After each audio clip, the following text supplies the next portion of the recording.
বিগত জালেমের 16 বছরে ছিল শাহরিয়ার কবিরের মতো ভণ্ড বুদ্ধিজীবীরা, যারা ছিল ভারতের দালাল তাবেদারি করত।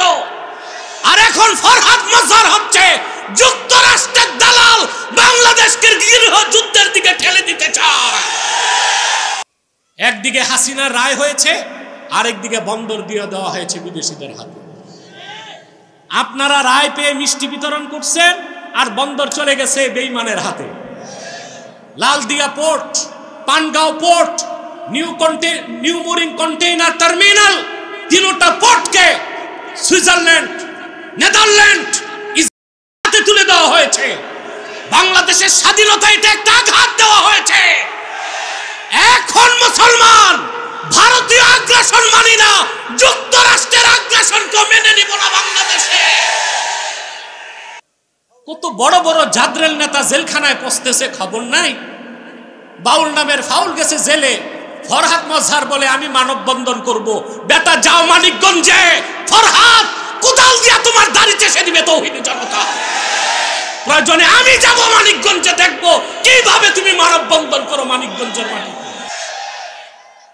দেশকে গৃহযুদ্ধ লাগাতে চাচ্ছে ফরহাদ মজহার, সে যুক্তরাষ্ট্রের সিআইএ এর অ্যাপয়েন্টেড দালাল আছে। খুব দুঃখ লাগে, আমার দেশে যারা বুদ্ধিজীবী হয় এদের মাথায় মনে শয়তান পেশাব করে। এক বুদ্ধিজীবী এবি পার্টি, এটার অর্থ কি? আমার বাংলাদেশ না আমেরিকার বাংলাদেশ? আমার মনে আমেরিকার বাংলাদেশ, ওরা আবার আমেরিকার দালাল। এই পার্টির চেয়ারম্যান টকশোতে যেয়ে বলে বাউলদের বিরুদ্ধে আলেমরা নামছে, আলেমরা বলে বাউলরা ভুল, বাউলরা তো বলে আলেমরা পথভ্রষ্ট। মিয়া, তুমি একটা শিক্ষিত মানুষ, কয় পোটলা গাঁজা খাইছো?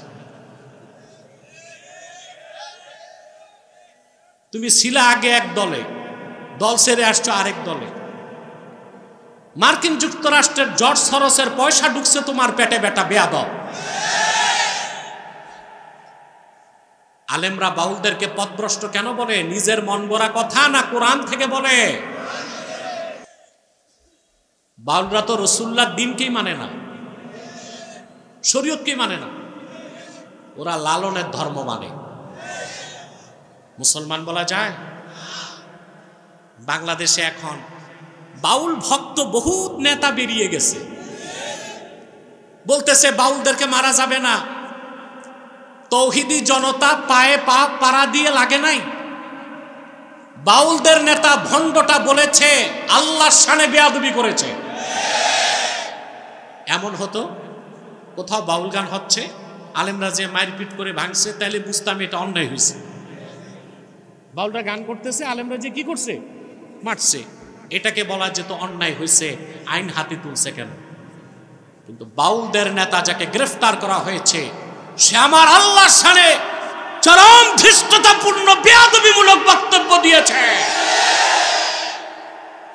তার তো ফাঁসি দরকার, করছে গ্রেফতার। এতে বাউলরা তার মুক্তির জন্য নামতেছে, বাউলদের পক্ষে নামছে আবার ফরহাদ মজহার, এ নামছে। এটা হলো শয়তানে আকবার। বিগত জালেমের 16 বছরে ছিল শাহরিয়ার কবিরের মতো ভণ্ড বুদ্ধিজীবীরা, যারা ছিল ভারতের দালাল তাবেদারি করত। আর এখন ফরহাদ মজহার হচ্ছে যুক্তরাষ্ট্রের দালাল, বাংলাদেশকে গৃহ যুদ্ধের দিকে ঠেলে দিতে চায়। আমি এই সমাবেশ থেকে সরকারকে বলবো, ফরহাদকে গ্রেফতার করো, নতুবা এই ফরহাদ সিভিল ওয়ার, গৃহযুদ্ধ বাংলাদেশে লাগাবে। আমেরিকা চায় না বাংলাদেশে ইলেকশন হোক, ও চায় রাজনৈতিক দলগুলো লড়াই করবে, সিভিল ওয়ার হবে, গৃহযুদ্ধ। আর তাতে সে যেভাবে সিরিয়াকে দখল করছে, আফগানকে দখল করছে, লিবিয়াকে দখল করছে, আমার দেশে এসে দখল করে বসবে, খনিজ সম্পদ চুরি করে খাবে। একদিকে হাসিনার রায় হয়েছে, আরেকদিকে বন্দর দিয়ে দেওয়া হয়েছে বিদেশিদের হাতে। আপনারা রায় পেয়ে মিষ্টি বিতরণ করছেন, আর বন্দর চলে গেছে বেঈমানের হাতে। Laldia port, Pangaon port, new mooring container terminal, তিনটা পোর্টকে সুইজারল্যান্ড, নেদারল্যান্ড, ইসরায়েলে তুলে দেওয়া হয়েছে। বাংলাদেশের স্বাধীনতায় এটা একটা আঘাত দেওয়া হয়েছে। এখন মুসলমান ভারতীয় আগ্রাসন মানি না, যুক্তরাষ্ট্রের আগ্রাসনকে মেনে নিব না বাংলাদেশে।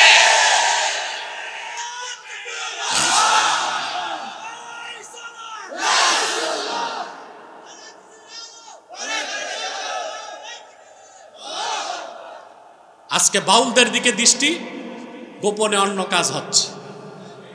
সবার দৃষ্টি কই? বাউলদের দিকে। একটা বাউল মানি ফাউল।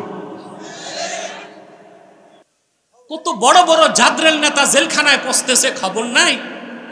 বাউল নামের ফাউল গেছে জেলে। ফরহাদ মজহার বলে আমি মানববন্ধন করব।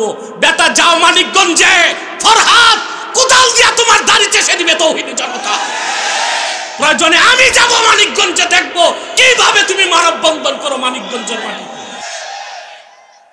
দেশকে গৃহযুদ্ধ লাগাতে চাচ্ছে ফরহাদ মজহার, সে যুক্তরাষ্ট্রের সিআইএ এর অ্যাপয়েন্টেড দালাল। বাউলরা হচ্ছে ফাউল, শরীয়তকে বিশ্বাস করে না। ঠিক কিনা? কে হক কে বাতিল নির্ধারণ করবে? কে? চিল্লায় বলেন কে? কে হক কে বাতিল তা নির্ধারণ করবে কোরআন ও সুন্নাহ। কোন গোষ্ঠী কোন ব্যক্তির রায়কে শরীয়ত সমর্থন করে না। ওরা নামাজ স্বীকার করে না, আল্লাহকে এক বলে স্বীকার করে না। বাউলরা সর্বেশ্বরবাদীতে বিশ্বাসী, হুলুলি আকীদা, রাসূলুল্লাহ শরীয়তকে বিশ্বাস করে না। তাদের জন্য মায়া কান্না। অতএব ভাইরা, রাসূলুল্লাহ সাল্লাল্লাহু আলাইহি ওয়াসাল্লাম ১৫০০ বছর আগে হেদায়েতের চূড়ান্ত পথ দেখাই দিয়েছেন, আর রেখে গেছেন এই কোরআন। যুগে যুগে হেদায়েতের পথ দেখিয়েছে, কিয়ামত তক দেখাবে। হেদায়েত কয় প্রকার? একটা ইরাআতুত তারিক, পথ দেখায় দেওয়া, আরেকটা হচ্ছে ইসালিলাল মাতলুব, গন্তব্যে পৌঁছায় দেওয়া। বলেন সুবহানাল্লাহ। কোনটা সত্য, কোন পথে হেদায়েত, তা জানা এক বিষয়, আর তা মেনে নেওয়া আরেক বিষয়। এটা বুঝছেন? হক কোনটা, সত্য কোনটা, এটা বুঝতে পারা এক বিষয়, আর সত্যের পথে চলতে পারা আরেক বিষয়। আমি দুইটা দৃষ্টান্ত দিব হাদিস শরীফ থেকে। দিব? মক্কা মুকাররমায় কাফেরদের মধ্যে 7টা নেতা ছিল জাদরেল। কয়জন? প্রধান ছিল আবু জেহেল। প্রধান ছিল কে? আবু জেহেলের ঘনিষ্ঠ বন্ধু ছিল আখনাস ইবনু শারিক। এই আখনাস ইবনু শারিক একদিন আবু জেহেলকে নিয়ে লোকালয় থেকে দূরে সরে গেছে। তারপর বলল, আবু জেহেল, তোমাকে একটা প্রশ্ন করি, উত্তর দিবা? আবু জেহেল বলে, দিব। আখনাস বিন শারিক জিজ্ঞেস করলো, আখবিরনি আন মুহাম্মাদিন সাল্লাল্লাহু আলাইহি ওয়াসাল্লাম আসাদিকুন আম কাযিবুন। নাউযুবিল্লাহ। ওয়া ইন্নাহু লাইসা হাহুনা মিন কুরাইশিন গায়রি ওয়া গায়রুক ইয়াসমাউ কালামানা। এখানে তুমি আর আমি ছাড়া কুরাইশের কেউ নাই আমাদের কথা শুনবে। সত্য করে বলো তো, মুহাম্মদ সাল্লাল্লাহু আলাইহি ওয়াসাল্লাম কি সত্যবাদী? আবু জেহেল যে জবাব দিয়েছে, স্টেটমেন্ট শুনলে অবাক হয়ে যাবেন। আবু জেহেল বলল, ওয়াইহাকা ওয়াল্লাহি ইন্না মুহাম্মাদান সাল্লাল্লাহু আলাইহি ওয়াসাল্লাম লা সাদিকুন ওয়া মা কাযাবা মুহাম্মাদুন সাল্লাল্লাহু আলাইহি ওয়াসাল্লাম কাত্তু।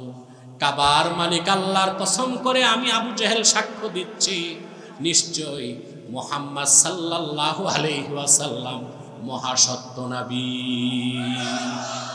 তিনি মহাসত্যবাদী। কোনদিন ওনাকে একটা অক্ষর মিথ্যা বলতে আমি শুনি নাই। কোনদিন তিনি মিথ্যা বলেন নাই। আখনাস বিন শারিক জিজ্ঞেস করছে, তো মুসলমান হও না কেন? বলে তাহলে তার নেতৃত্ব থাকে না। আমার যে নেতৃত্ব কর্তৃত্ব তা তো আর থাকে না। কি বুঝলেন?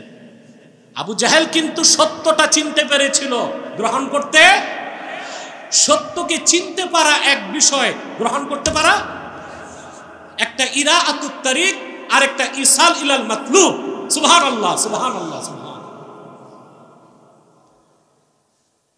আরেকটা দৃষ্টান্ত দিচ্ছি, সহিহ আল বুখারীর হাদিস, সহিহ বুখারী দ্বিতীয় খণ্ড কিতাবুল মাগাজি, হাদিস নাম্বার 3950। সাদ বিন মুআজ রাদিয়াল্লাহু তাআলা আনহু তিনি বলেন যে আমার সাথে উমাইয়া ইবনু খালাফের বন্ধুত্ব ছিল। উমাইয়া ইবনু খালাফ, যার উপাধি ছিল আবু সাফওয়ান। আবু জাহেল ছিল কুরাইশদের মূল নেতা, ফার্স্ট ইন কমান্ড, আর সেকেন্ড ইন কমান্ড ছিল উমাইয়া ইবনে খালাফ। এই অসভ্যটাই হযরত বেলালকে নির্মম নির্যাতন করেছিল। তো সাদ বিন মুআজ যখন মদিনা শরীফ থেকে মক্কা শরীফ আসতেন, তার বন্ধু উমাইয়া ইবনে খালাফের বাড়িতে উঠতেন। আর উমাইয়া ইবনে খালাফ যখন মদিনা মুনাওয়ারা যেত, তো সাদ বিন মুআজের বাড়িতে উঠতেন। সাদ বিন মুআজ বলেন, হিজরতের পরে, হাদিসের ভাষ্য থেকে যা বোঝা যায় সেটা বলছে, হিজরতের পরে তিনি উমরা করতে আসছেন মক্কায়, মক্কা বিজয়ের আগে, হিজরতের পরে। তো এসে উঠছেন তার বন্ধুর বাড়িতে, উমাইয়া ইবনে খালাফের বাড়িতে, তোয়াফ করবেন। কথা শুনতেছেন ভাই? সাদ বিন মুআজ উমাইয়া ইবনে খালাফকে বলছেন, দোস্ত, উনজুর লি সাআতা খালওয়াতিন লাআল্লি আন আতুফাল কাবা, আমার জন্য একটা খালি সময় দেখো, যখন কেউ থাকবে না, আমি চুপচাপ কাবাগর তোয়াফ করে মদিনা মুনাওয়ারা চলে যাব। ঠিক দুপুর বেলা,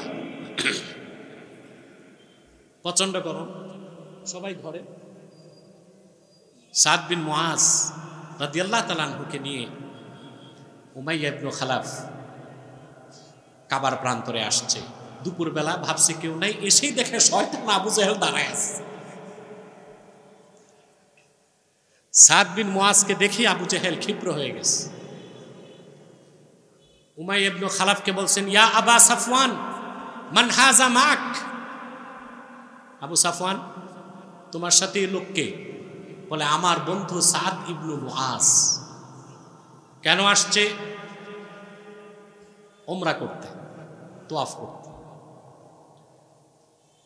তখন সাদ বিন মুআজকে আবু জাহেল ধমক দেয়, সাদ, যদি আমার বন্ধু উমাইয়া ইবনে খালাফের সাথে না থাকতা, তো তুমি কিভাবে মদিনা মুনাওয়ারায় সুস্থভাবে ফিরে যাও আমি দেখতাম।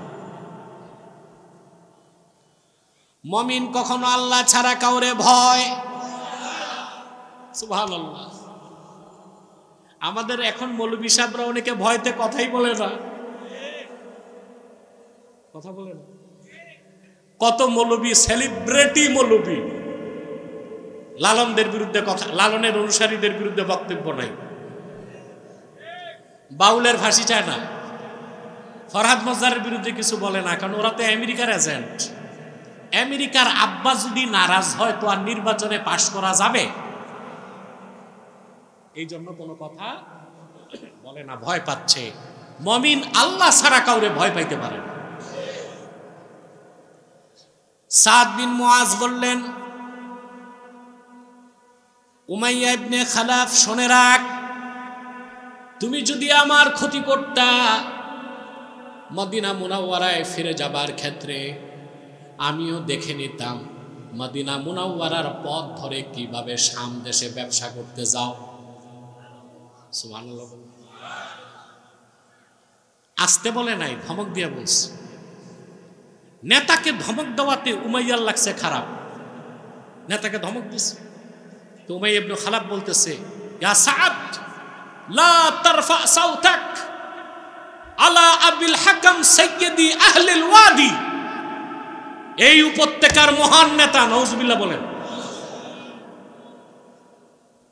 প্রজ্ঞাবান ব্যক্তি আমাদের নেতা আবু জেহেলের সামনে তুমি জোরে কথা বলবা না। সাদ বললেন, আবু জেহেলেরটা বাদ দাও, তোমার খবর জানো? বলে, আমার আবার খবর কি? সাদ বললেন, আল্লাহর কসম, আমি আল্লাহর হাবিবের নূরের জবান থেকে 2 কানে শুনেছি রাসূলুল্লাহ বলেছেন সাহাবায়ে কেরাম তোমাকে হত্যা করবেন। সাদ বিন মুআজ স্তম্ভিত হয়ে দাঁড়ায় গেছে। রাসূলুল উমাইয়া ইবনে খালাফ স্তম্ভিত হয়ে দাঁড়ায় গেছে। রাসূলুল্লাহ বলছেন, তার মানে এটা সত্য। ছিল কাফের, কিন্তু রাসূলুল্লাহর কথার প্রতি বিশ্বাস কি ছিল? সুবহানাল্লাহ বলবেন না মুসলমান? তো সে জিজ্ঞেস করছে, আমাকে মারা হবে মক্কায় না বাইরে? সাদ বললেন, এটা আল্লাহ রাসূল বলেন না। একদিকে বন্ধু, আরেকদিকে নেতা, ফেলে দিছে এক দৌড়, বাড়ি গেছে। বাড়িতে যে চিৎকার করে ডাকতেছে, ইয়া উম্মা সাফওয়ান, সাফওয়ানের মা কই তুমি? মানুষ বিপদে পড়লে প্রথম ডাকে মাকে, মা না থাকলে আপনারা বউরে ডাকেন না। বউকে ডাক দিছে, উম্মে সাফওয়ান কোথায় তুমি? দৌড়ে আসছে বউ, বলে, শুনছো আমার বন্ধু যে মদিনা মুনাওয়ারা থেকে এসেছে, সে বলেছে মুহাম্মদ সাল্লাল্লাহু আলাইহি ওয়াসাল্লাম বলেছেন ওনার সাহাবীরা আমাকে হত্যা করবেন। বউ পাল্টা প্রশ্ন করছে, কোথায়, মক্কায় না বাইরে? এইটা বলেনি। বুখারী সাক্ষ্য দেয় রাসূলুল্লাহর কথার প্রতি উমাইয়া ইবনে খালাফের মতো কাফেরের কি রকম বিশ্বাস ছিল। সে তার স্ত্রীকে বলল, ওয়াল্লাহি লা আখরুজু মিন মক্কা, কাবার মালিক আল্লাহর কসম, আমি আর মক্কার বাইরে যাব না। কারণ আল্লাহর রাসূল বলেছেন তা ঘটবেই, এতে কোনো সন্দেহ। শুরু হয়ে গেল বদর যুদ্ধের দামামা। আবু জেহেল বাড়ি বাড়ি যে সৈন্য রিক্রুট করতেছে, আসছে উমাইয়ার বাড়িতে। কার বাড়িতে? আবু জেহেলকে দেখেই উমাইয়ার মুখ কালো হয়ে গেছে। বলে, দোস্ত কেন আসছো? বলে, বদরে যাব। তা আমি কি করব? তোমারও যাইতে হবে। বলে, না, আমার শরীরটা ভালো না, আমার শরীরটা। আবু জেহেল তো ছিল নেতা, নেতার আবার পাম্পট্টি জানে। পাম্পট্টি দিয়া বলতেছে, তুমি হইলা সেকেন্ড ইন কমান্ড, আমার পরের বড় নেতা। তুমি যদি বদর যুদ্ধে না যেতে, বাকিরা যাবে, তোমারে দেখেই না যাবে। সে রাজি হয়ে গেল, বলে, ঠিক আছে আমি যাব। আবু জেহেল যাওয়ার পর তার বউ এসে বলছে, তুমি ভুলে গেছো সাদ কি বলে গেছে? মুহাম্মদ সাল্লাল্লাহু আলাইহি ওয়াসাল্লাম বলেছেন তোমাকে হত্যা করা হবে। আমি ওরে বুঝ দিছি, আমি একটু বের হব, চুপচাপ চলে আসবো। আল্লাহর কথার যেমন পরিবর্তন নাই, রাসূলুল্লাহর কথারও কোনো পরিবর্তন ছিল না। সুবহানাল্লাহ বলবেন না? উমাইয়া ইবনে খালাফ মক্কা থেকে বের হলো, আর ফিরতে পারে নাই, বদরে উপস্থিত হলো। তারপর মজার কথা কি জানেন?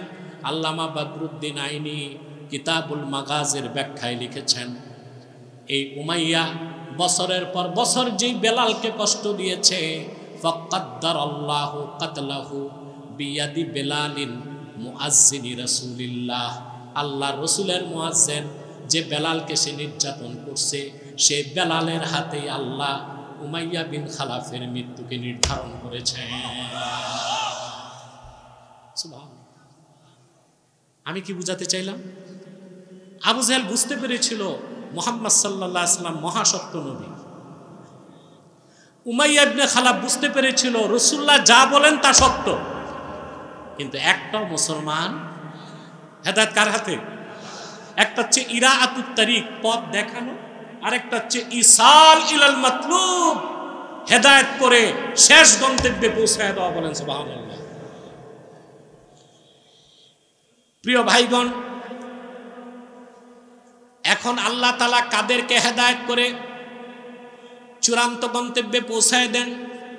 আল্লাহ বলেছেন আল্লাযীনা আমানু ওয়া তাতমাইন্নু কুলুবুহুম বিযিকরিল্লাহ।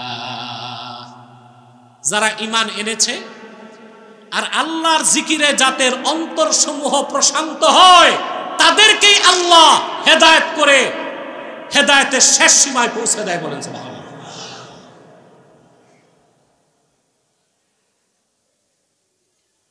কারা কথা বলে রাস্তায়? বাহ, আল্লাহ করিম। কষ্ট হচ্ছে?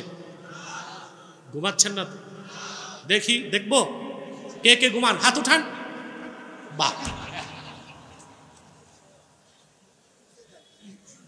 আরে ভাই, সেজন্যই তো আমি বলি হুজুগে বাঙালি না, না বুঝে বাঙালি। কোন প্রবাদটা চলে? হুজুগে বাঙালি না, না বুঝে বাঙালি? যারা ঈমান এনেছে আল্লাহ আবার তাদের হেদায়েত করবেন কেন? তারা তো হেদায়েত পেয়েই গেছে। সুবহানাল্লাহ। এটার উদ্দেশ্য হচ্ছে যারা ঈমান এনে বিনয়ের সাথে আল্লাহর দিকে এগিয়ে আসে, আল্লাহর জিকিরে যাদের অন্তর প্রশান্ত হয়, আল্লাহ নিজ দায়িত্বে ইসাল ইলাল মাতলুব, তাদের ঈমান আর ইয়াকিনকে চূড়ান্ত স্তরে নিয়ে যান আর তাদেরকে কামিয়াব করে দেন। সুবহানাল্লাহ। এখানে জিকির অর্থ কোরআন। জিকির অর্থ কি? সুবহানাল্লাহ। আল্লাহ বলেছেন আল্লাহর জিকিরেই মুমিনদের অন্তর প্রশান্ত হয়। এটা বুঝছেন? জি না, এত সহজ না। কলব, কলব অন্তর, এটার বহু বচন কুলুব। বলেন তো কি? এক বচন কলব। উচ্চারণ ঠিক করবেন। অনেক পীর সাহেব তালিম দিতে যায় ভুল করে, কয় কালব। কালব মানে কুত্তা। উচ্চারণটা কি হবে? কলব। সামান্য উচ্চারণের ভুলে ঈমান নষ্ট হয়ে যাবে, ঠিক না? কিছু জিনিসের উচ্চারণ ভুল করা, এটা কালব না। কালব হচ্ছে কি? কুকুর। উচ্চারণ হচ্ছে কলব। এটাই তো মানুষের মূল। কথা বলেন, এটাই মূল না? দেহের মূল কি? কলব, অন্তর। সুবহানাল্লাহ। 2023 সাল পর্যন্ত মেডিকেল সায়েন্সের বিজ্ঞানের কথা ছিল the vital organ of human body is brain. মানুষের দেহের সবচেয়ে জরুরি অঙ্গ হচ্ছে মাথা। কি এখানে কোনো ডাক্তার আছে কিনা আমি জানি না, চিকিৎসক আছে? দুই একজন তো থাকার কথা। 2023 পর্যন্ত বিজ্ঞান বলেছে মানুষের দেহের জরুরি অঙ্গ কি? 2024 সালে বিজ্ঞানের সর্বাধুনিক মন্তব্য হচ্ছে the vital organ of human body is heart. মানুষের দেহে মাথার চেয়েও বেশি জরুরি অন্তর, কলব। বিজ্ঞান বলেছে এখন আর সৃষ্টি জগতের নবী, বিশ্ব নবী আমার মুহাম্মদ সাল্লাল্লাহু আলাইহি ওয়াসাল্লাম এই কথাটি বলেছেন ১৫০০ বছর আগে। বুখারী সাক্ষ্য দেয়, রাসূলুল্লাহ বলেছেন আলা ওয়া ইন্না ফিল জাসাদি মুদগাহ ইদা সালাহাত সালাহাল জাসাদু কুল্লুহু ওয়া ইদা ফাসাদাত ফাসাদাল জাসাদু কুল্লুহু আলা ওয়া হিয়াল কলব। সাবধান, জেনে রেখো মানুষের দেহের মধ্যে একটি গোশতের টুকরা আছে, ওটা যখন ভালো হয়ে যায় পুরা মানুষটা ভালো হয়ে যায়, ওটা যখন বরবাদ হয়ে যায় পুরা মানুষটা বরবাদ হয়ে যায়। সাবধান, জেনে রেখো সেই গোশতের টুকরার নাম হচ্ছে কলব। রাসূলুল্লাহ বলেছেন ১৫০০ বছর আগে। বিজ্ঞান তা ১৫০০ বছর পরে নতমস্তকে স্বীকার করে নিয়েছে। সুবহানাল্লাহ। আপনার দেহটা চলার জন্য এই হৃৎপিণ্ডটাই শক্তিকে জেনারেট করে।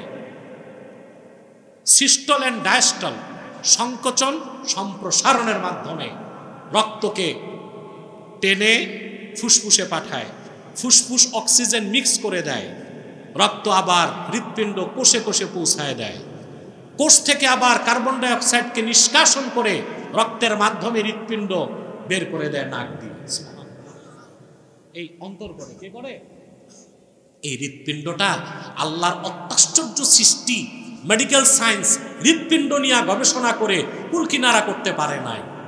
এতই কুদরতি একটা জিনিস এটা, সুবহানাল্লাহ বলে।